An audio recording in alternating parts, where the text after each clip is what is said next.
Сәлеметсіздер ме? Менің каналыма қош келдіңіздер. Бүгін бір осындай өзгеше керемет тағам дайындағым келіп тұр. Қазір ауызашардың уақытысында таңғы сәреге дайындап жесеңіздер, күні бойы тоқ болып жүресіздер.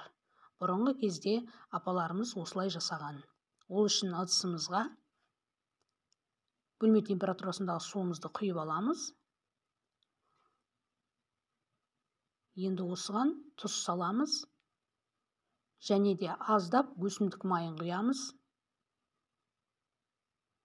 Енді араластырамыз.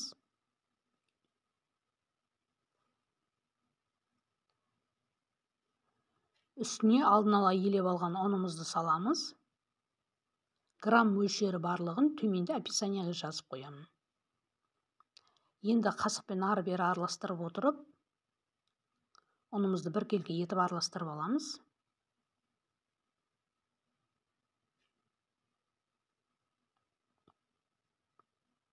Енді ары қарай қолымызбен илейміз. Осылай қолымызбен илейміз. Ыдысымыздың жан-жағында ұнын жинап отырып илейміз қамырды. Мына қамырымызды илеп болдық. Енді столдың үстіне қойып, қамырымызды біраз уақыт илеп аламыз, июн қандырып, арасында ешқандай түйіршік қалмай біркелкі болып илену керек.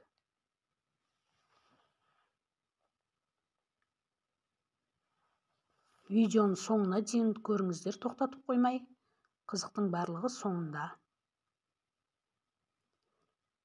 Және де менің каналыма міндетті түрде тіркеліп алыңыздар. Күнде жаңа рецепттер салып отырмын. Пайдаларыңызға жарасын. Енді илеп болған қамырымызды осындай пленка қалтаға салып, жарты сағатқа тындыруға қойып қоямыз. Міне қамырымыздың июі қанды. Енді ұн сеуіп, қамырымызды майда бөліктерге бөлеміз.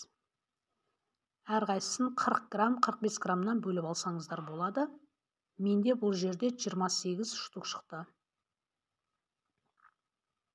Енді бөліп алған қамырларымызды осылай дөңгелектеп, шарик формасына келтіреміз барлығын.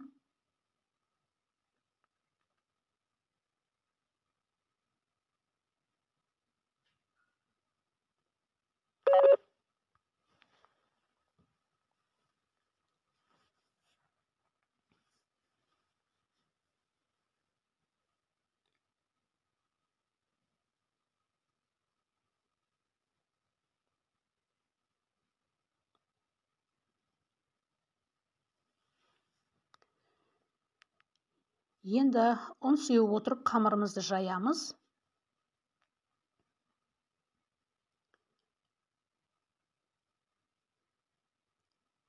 Қамырымыздың июі әбден қанған, жайылуы өте оңай. Мен өстіп 2 қабаттап жайып жатырмын. Сіздер 3-4-ден қабаттап жай алсаңыздар жаюға болады.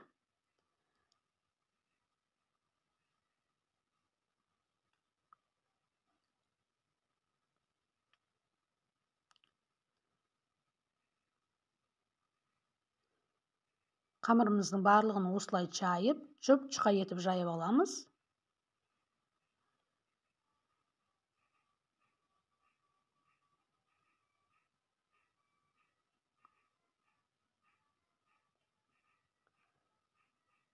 Міне осындай жұқалықта болу керек. Жайып болған қамырымыздың ұнын қағып-қағып түсіреміз.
Міне мына жерінде 4 қабаттап жайып жатырмын қамырды.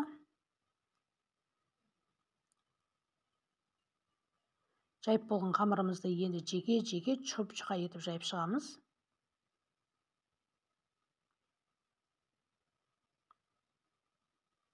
Барлығын жайып болдық.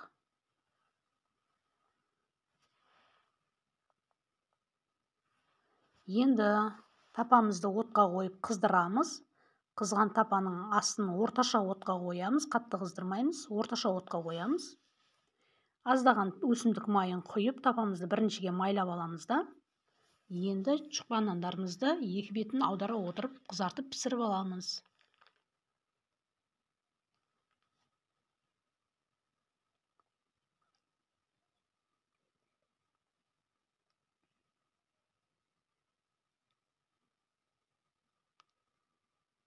Кейінгі жұқпан нандарға май жағудың қажеті жоқ.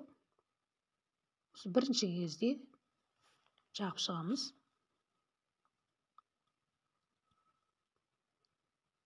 Ешқандай да жабыспайды жұқпан нандар. Барлық жұқпан нандарымызды осылай екі бетін аударып отырып пісіріп аламыз.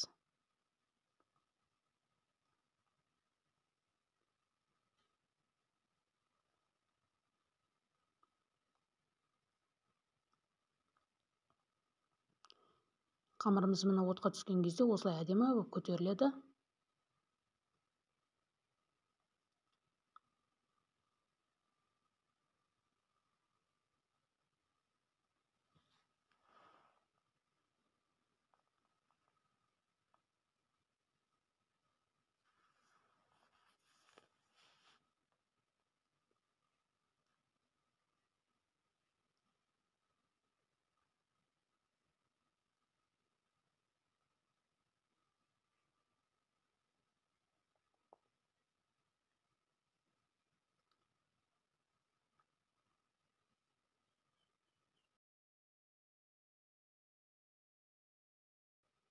Міне барлық жұқпан нанды пісіріп болдық. Осындай әдемі болып шықты.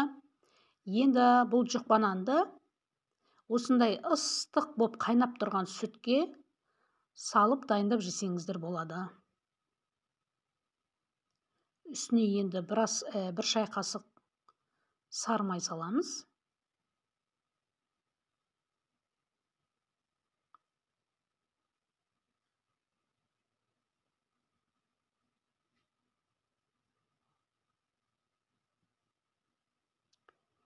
Және де айранға батырып жесеңіздер де болады, осылай айранға салып.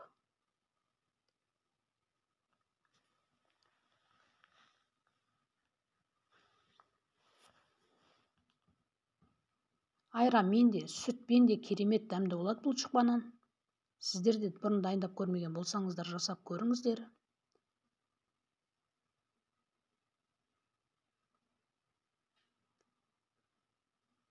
Міне осымен керемет дәмді тағамымыз дайын болды. Видеоны соңына дейін көрген болсаңыздар рахмет.